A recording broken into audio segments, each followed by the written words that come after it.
মান্ডালাটা আমি বহুদিন ধরেই ট্রাই করতেছি। আমার এখনো প্রাইমারি লেভেল চলতেছে। আমি চেষ্টা করতেছি যাতে এটাতে আরো সুন্দরভাবে নিজেকে তৈরি করা যায়।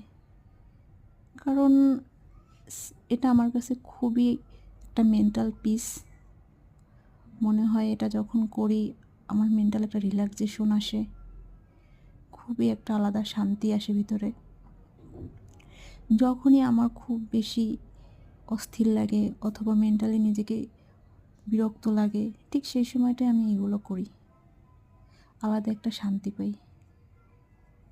সত্যি বলতে কি, বর্তমান সময়টা এত বেশি আর্টিফিশিয়াল হয়ে যাচ্ছে যে এই সময় নিজেকে একটু সময় দেওয়া খুবই গুরুত্বপূর্ণ।